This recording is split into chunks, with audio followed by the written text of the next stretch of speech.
अस्सलाम वालेकुम dear student. तो आज हम एमकेट का लेक्चर थोड़ा सा आगे करेंगे और आज हम डिस्कस करेंगे कोलिजन्स। तो सबसे पहले हम ये समझना चाहते हैं कि कोलिजन के कितने टाइप्स होते हैं और ये कोलिजन के जो टाइप्स हैं वो किस बुनियाद पे बेस्ड किए गए हैं। तो सबसे पहले तो मैं लिखूँगा the classification of collision is based on the fact whether kinetic energy is conserved or not conserved। यानी क्लासिफिकेशन इस बुनियाद पे बेस की गई है कि कोलिजन में काइनेटिक एनर्जी कंजर्व है या कंजर्व नहीं है। अगर कंजर्व होगी तो उसको हम एक और नाम देंगे, अगर कंजर्व नहीं होगी तो उसको एक हम अलग से नाम देंगे। यानी हमारा मतलब कहने का ये है कि हमारे पास दो टाइप्स होंगे कोलिजन के। एक में if kinetic energy is conserved before and after collision, तो हम इसको कहेंगे कि ये इलास्टिक कोलिजन है। इलास्टिक कोलिजन, इलास्टिक कोलिजन वो कोलिजन होती है जिसमें काइनेटिक एनर्जी कंजर्व। इलास्टिक का मतलब ही यही है कि कंजर्वेशन ऑफ काइनेटिक एनर्जी। और दूसरी होती है इनइलास्टिक।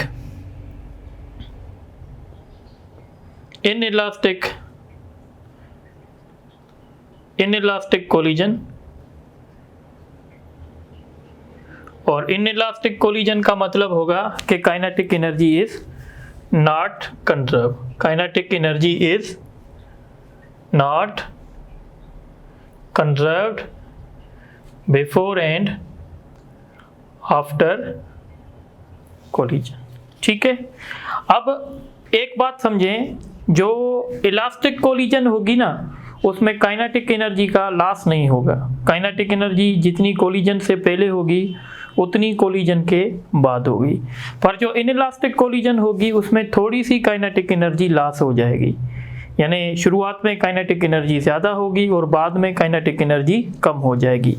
ये जो इनइलास्टिक कोलिजन है इसके फर्दर दो टाइप्स होते हैं। एक को कहते हैं परफेक्ट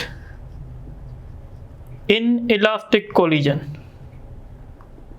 परफेक्ट इनइलास्टिक कोलिजन, और दूसरे को कहते हैं सिंपली इनइलास्टिक कोलिजन।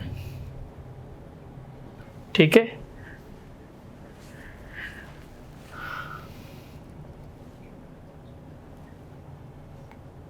ठीक है। अब आप ये समझें कि जो हमारी परफेक्ट इनइलास्टिक कोलिजन होती है और जो सिंपली इनइलास्टिक कोलिजन होती है इसमें फ़र्क क्या होता है। देखें, ये दो बॉडीज़ थी, ये दो बॉडीज़ हैं, स्फेरिकल बॉडीज़ हैं। ये ऐसे जा रही है बॉडी, ये ऐसे, इन्होंने आपस में कोलिजन की। कोलिजन के बाद ये बॉडी आपस में स्टिक हो गई, आपस में एक दूसरे के साथ मिल गई। अब ये दोनों बॉडीज़ जो हैं वो एक ही बॉडी की तरह मूव कर रही हैं, तो हम इसको कहेंगे कि ये परफेक्ट इनइलास्टिक कोलिजन है। यानी इसमें क्या होगा, after collision bodies stick with each other. Body दोनों आपस में स्टिक हो जाएंगी। और सिंपली इनइलास्टिक में क्या होगा, इसमें यह होगा कि बॉडी ब्रेक हो जाएगी। यानी ऐसे समझें, एक बॉडी थी, जब ये बॉडी अचानक से टूटेगी, फ्रेगमेंट्स में टूट गई, तो आप यकीन करें ये जो कोलिजन होगी वो इनइलास्टिक कोलिजन होगी, सिंपल इनइलास्टिक होगी। या हम ऐसे भी कहेंगे कि कोलिजन हुई फिर बाद में बॉडी सेपरेट हो गई पर उनमें काइनेटिक एनर्जी कंजर्व नहीं है, तो हम उसको सिंपली इनइलास्टिक कोलिजन कहेंगे। यानी after collision bodies are not stick each other, यानी बॉडी आपस में जुड़ी हुई नहीं है। ऐसे हुआ है, आप समझें ये दो बॉडीज़ हैं, ठीक है, ये दो बॉडीज़ थी हमारे पास, ठीक है, और इसमें ये हुआ था कि समझें ये 2 किलोग्राम की थी, ये भी 2 किलोग्राम की थी। कोलिजन के बाद ये बॉडीज जो हैं वो मतलब सेपरेट हो गई हैं और इनमें काइनेटिक एनर्जी कंजर्व नहीं है, तो इस वजह से हम इनको कहते हैं ये इनइलास्टिक कोलिजन है। इसकी थोड़ी ये कर दें, तो इस हिसाब से ये इलास्टिक कोलिजन और इनइलास्टिक कोलिजन की बात हो गई। अच्छा, अब हम इसको थोड़ा सा डिटेल में समझेंगे। देखें, जब भी मैं आपसे कहूँ कि कोलिजन के बाद बॉडी आपस में अटक गई हैं तो इसका मतलब होगा वो इनइलास्टिक कोलिजन होगी, और अगर मैं कहूँ कोलिजन के बाद बॉडी की काइनेटिक एनर्जी वही है जो कोलिजन से पहले थी तो वो इलास्टिक कोलिजन की कैटेगरी में जाएगी, ठीक है। तो इस तरीके से अब हम शुरुआत करते हैं इलास्टिक कोलिजन की। इलास्टिक कोलिजन इन 1 डायमेंशन, ठीक है। इलास्टिक कोलिजन इन 1 डायमेंशन की हम जो है डिस्कशन करते हैं। अब देखें, ये हमारे पास कंसीडर करें ये 2 बॉडीज़ हैं, ठीक है, ये हमारे पास 2 स्फेरिकल बॉडीज़ हैं, एक का मास m1 है, एक का मास m2 है, और इसकी स्पीड जो कोलिजन से पहले है वो u2 है और इसकी जो है वो u1 है कोलिजन से पहले। ये बात हो रही है बिफोर कोलिजन की, ठीक है। आफ्टर कोलिजन क्या हुआ, हम बात कर रहे हैं इलास्टिक कोलिजन की। आफ्टर कोलिजन ये हुआ है कि ये जो बॉडी है m2 और ये बॉडी है m1, ये मूव कर रही है वेलोसिटी v2 से और ये मूव कर रही है वेलोसिटी v1 से। ये केस है आफ्टर कोलिजन। थोड़ा सा नॉमेनक्लेचर समझ लें, u का मतलब होगा बिफोर कोलिजन और v का मतलब होगा आफ्टर कोलिजन। अब ये कोलिजन इलास्टिक हम डिस्कस कर रहे हैं। इलास्टिक कोलिजन के लिए एक और बात आप नोट कर लें, इलास्टिक कोलिजन में क्या होगा, ये पहले दोनों बॉडी एक दूसरे को अप्रोच कर रही थी, यानी अगर इसकी स्पीड कम थी इसकी ज़्यादा थी तो ये दोनों बॉडीज़ एक दूसरे को अप्रोच कर रही थी। और कोलिजन के बाद क्या होगा, ये बॉडी दोनों एक दूसरे से सेपरेट हो जाएंगी। मतलब कहने का ये है, ये पहले बॉडीज़ एक वेलोसिटी के साथ एक दूसरे को अप्रोच करेंगी और फिर उसी वेलोसिटी के साथ ये एक दूसरे को सेपरेट करेंगी। तो इलास्टिक कोलिजन में याद रखिएगा कि जो अप्रोच वाली स्पीड होती है और जो सेपरेशन वाली स्पीड होती है वो हमेशा सेम होती है। तो इनकी रिलेटिव स्पीड अगर आप निकालेंगे, रिलेटिव स्पीड ऑफ अप्रोच, तो कैसे मिलेगी, u1 माइनस u2, और रिलेटिव स्पीड ऑफ सेपरेशन कैसे मिलेगी, v1 माइनस v2। ये अप्रोच की है, ये माइनस की साइन ये शो कर रही है कि ये सेपरेशन है। तो हम ऐसे भी कह सकते हैं कि इलास्टिक कोलिजन में जो स्पीड ऑफ अप्रोच होगी वो बराबर होगी स्पीड ऑफ सेपरेशन की।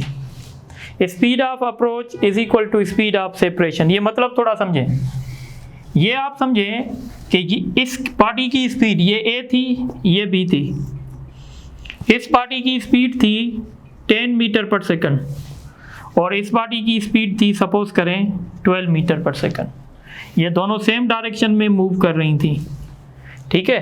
तो अप्रोच की स्पीड कितनी होगी, ये इसको अप्रोच करेगी तो अप्रोच की स्पीड होगी 2, यानी अगर आप रिलेटिव स्पीड निकालेंगे अप्रोच की तो रिलेटिव स्पीड अप्रोच की 2 होगी। पर जब कोलिजन होगी, कोलिजन के बाद क्या होगा, अब ये बॉडी एक दूसरे से सेपरेट होंगी। सपोज करें अगर कोलिजन के बाद इसकी स्पीड जो है 8 मीटर पर सेकंड हो गई है और इसकी स्पीड जो है वो 6 मीटर पर सेकंड हो जाएगी। देखें, अगर इसकी स्पीड 8 हो गई तो ये इससे दूर होती जाएगी और ये इसके पीछे होती जाएगी, यानी ये बॉडी अब दोनों एक दूसरे को क्या करेंगी, सेपरेट होती जाएंगी। पहले ये दोनों बॉडी एक दूसरे को क्या कर रही थी, अप्रोच कर रही थी, और अब ये दोनों बॉडी एक दूसरे को क्या करेंगी, एक दूसरे से सेपरेट हो जाएंगी। तो जब भी इलास्टिक कोलिजन होगी तो इलास्टिक कोलिजन में speed of approach is equal to speed of separation, और इसको इक्वेशंस में ऐसे लिखा जाएगा, ये माइनस साइन शो कर रही है कि ये सेपरेशन है, क्योंकि हमने अप्रोच की वेलोसिटी प्लस ली है तो हम सेपरेशन की वेलोसिटी माइनस लेंगे। बाकी हम इक्वेशन की बात करेंगे।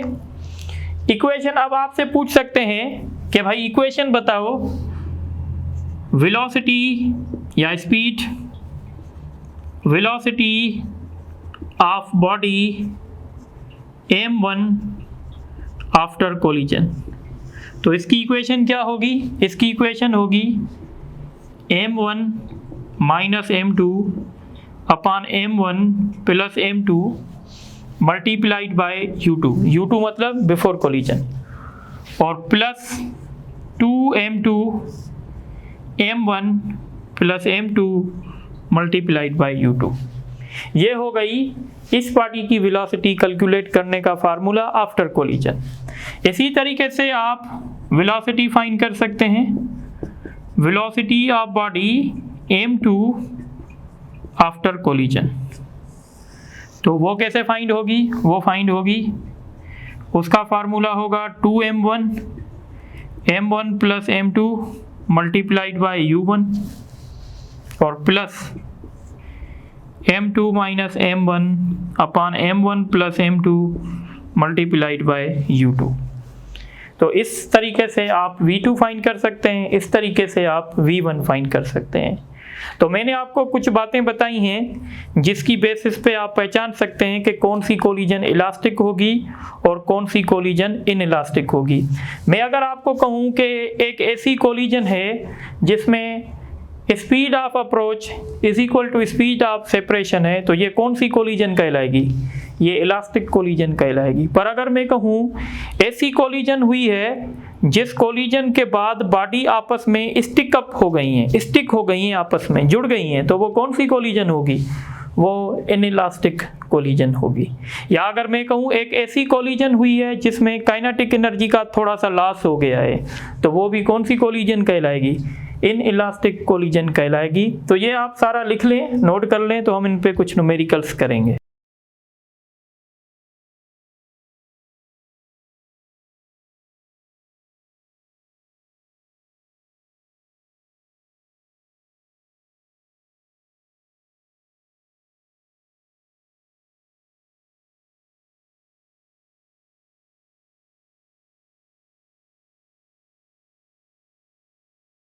अच्छा, आप ये क्वेश्चन देखें जो पास पेपर्स में भी आ चुके हैं, एक तो इनमें से ड्यूरिंग इनइलास्टिक कोलिजन के दौरान क्या होता है? तो मैंने बताया था इनइलास्टिक का मतलब होता है kinetic energy is not conserve.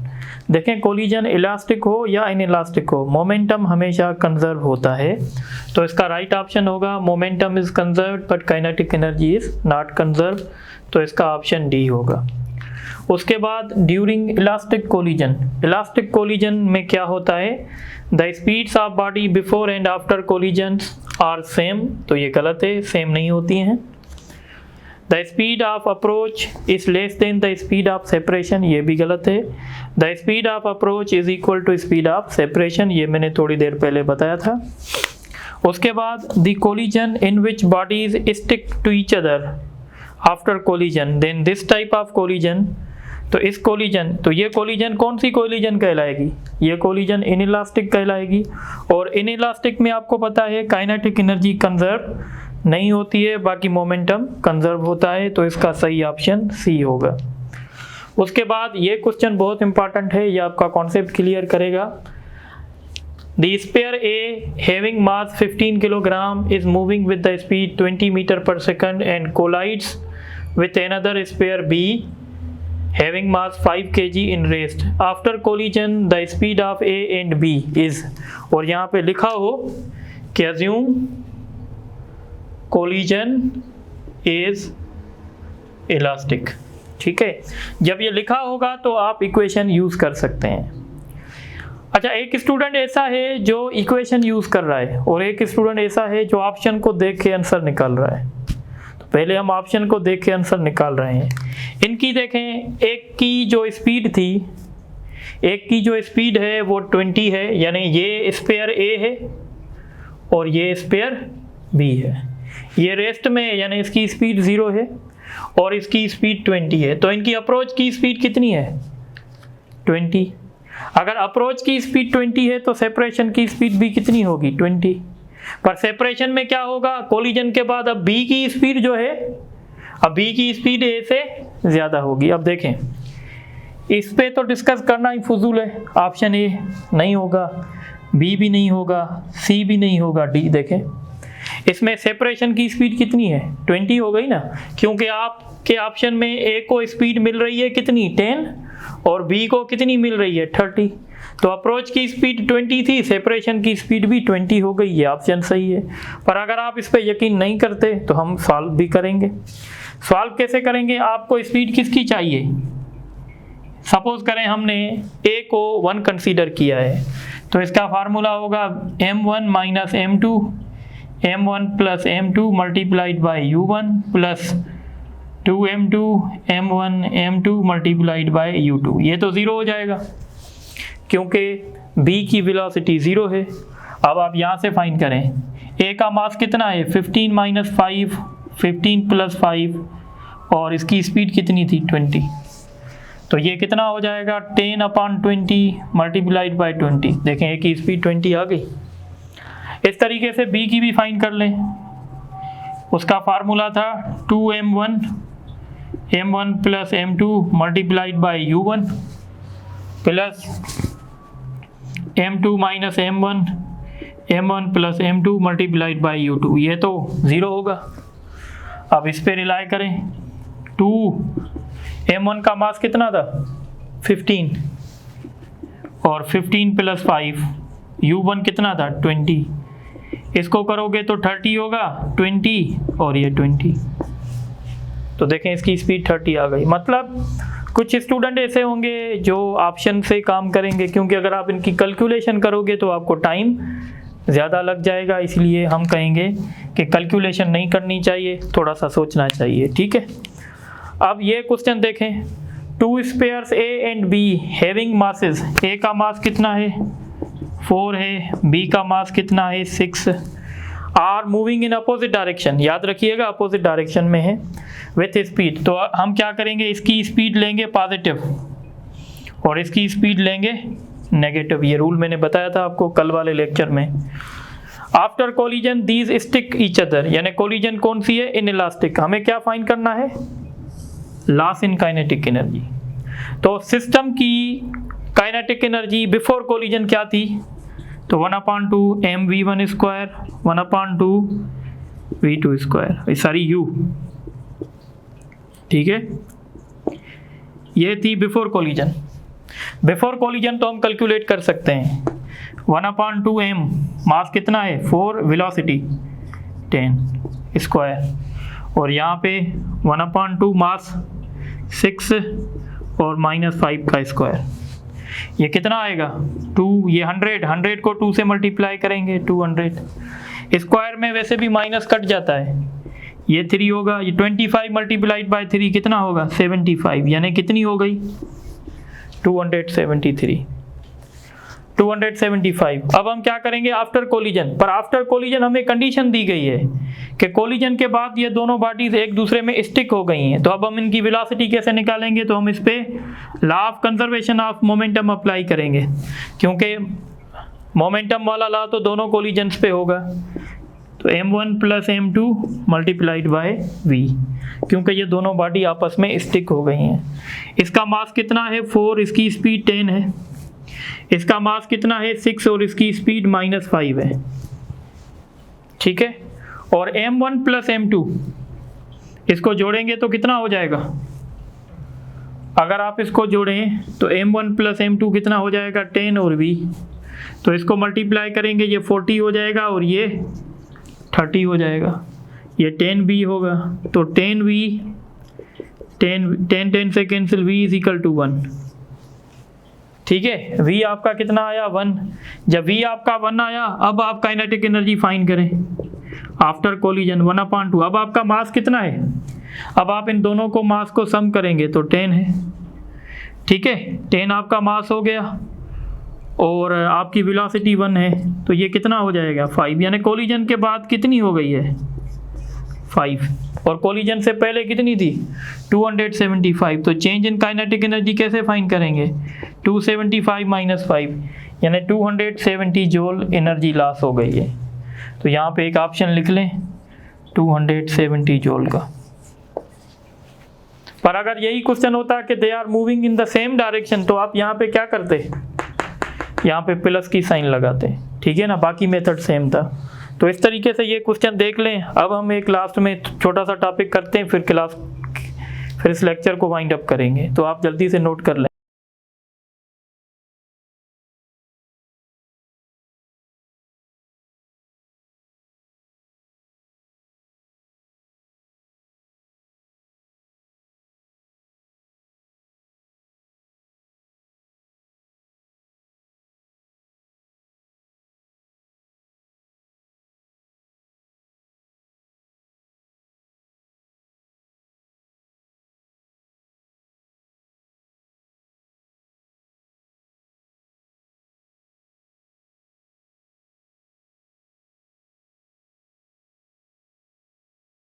अच्छा, अब हम डिस्कस करेंगे some special cases of elastic collision.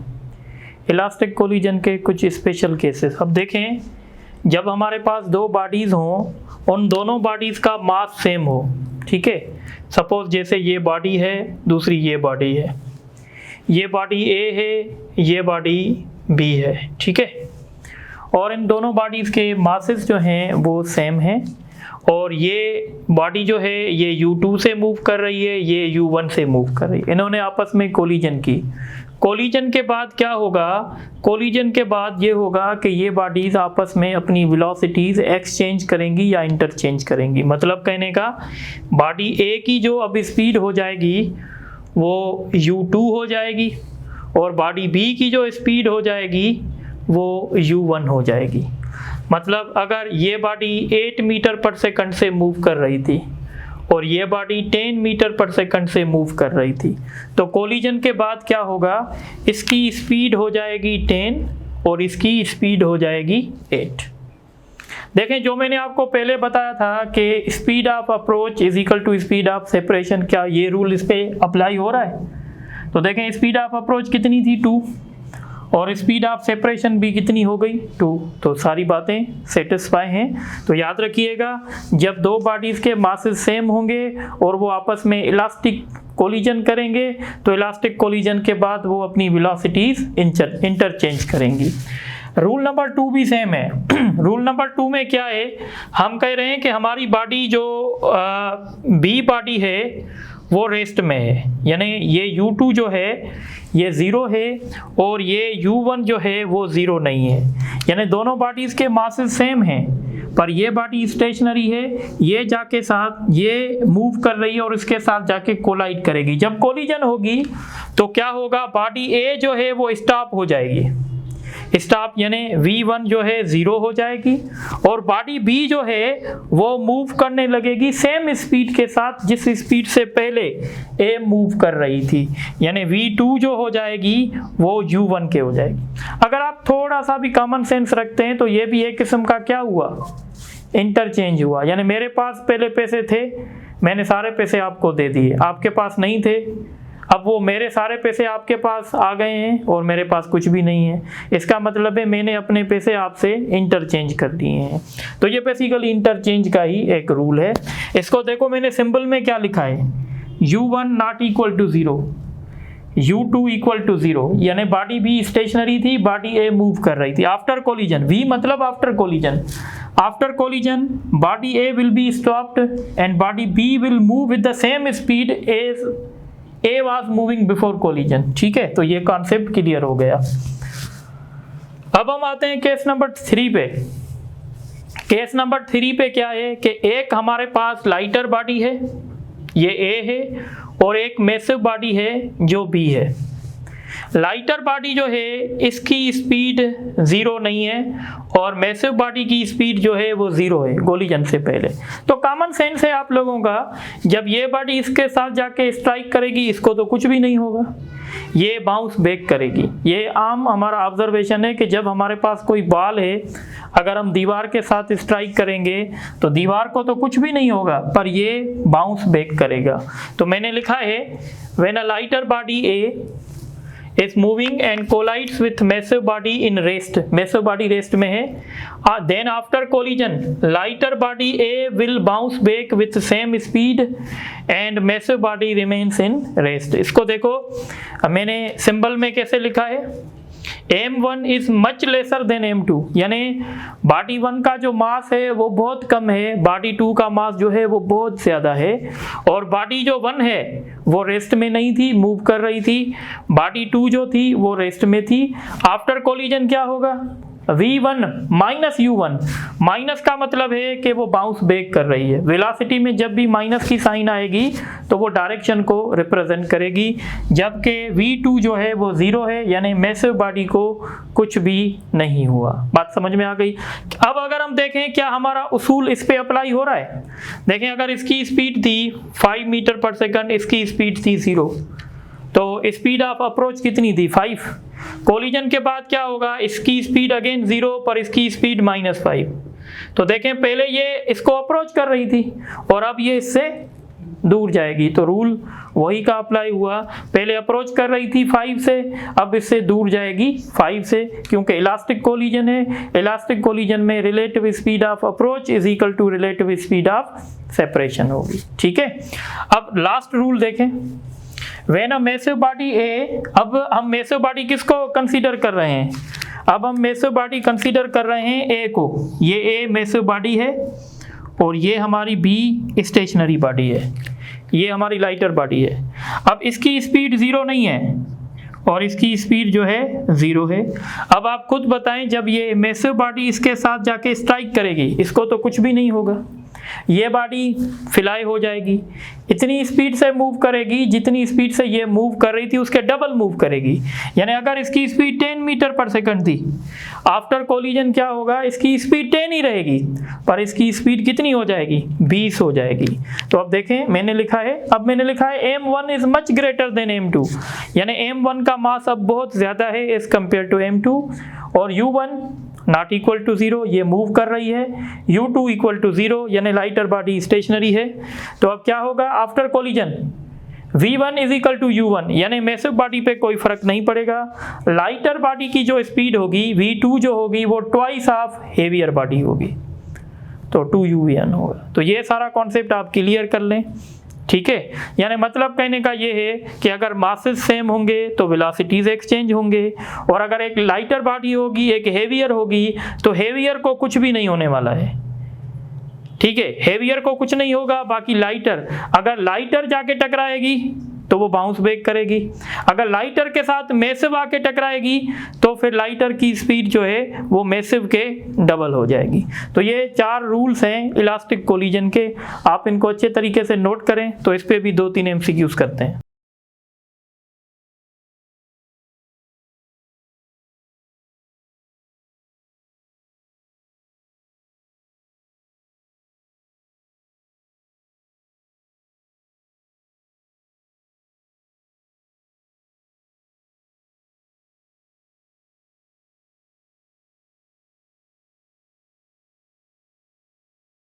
अच्छा, आप देखें इन इलास्टिक कोलिजन, सॉरी यहाँ पे इसे लिखना चाहिए ड्यूरिंग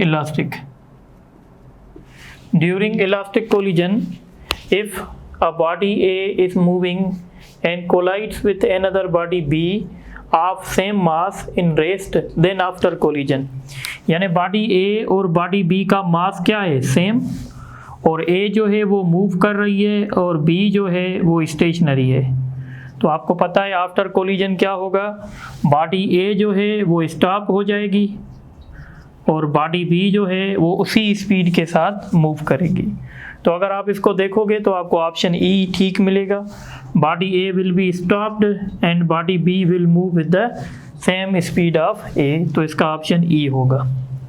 लास्ट क्वेश्चन देखें, 2 bodies A and B having masses m1 and m2 such that m1 is much greater than m2, इसका मतलब है M1 जो है वो हेवियर बॉडी है, ठीक है, और M2 जो है वो लाइटर बॉडी है। If body A is moving at speed 20, इसका मतलब है हेवियर बॉडी की स्पीड 20 है और वो जाके लाइटर बॉडी के साथ कोलाइड कर रही है रेस्ट में, तो आपको पता है क्या होगा, तो A की स्पीड पे फ़र्क नहीं पड़ेगा और B की स्पीड जो है वो A के डबल हो जाएगी।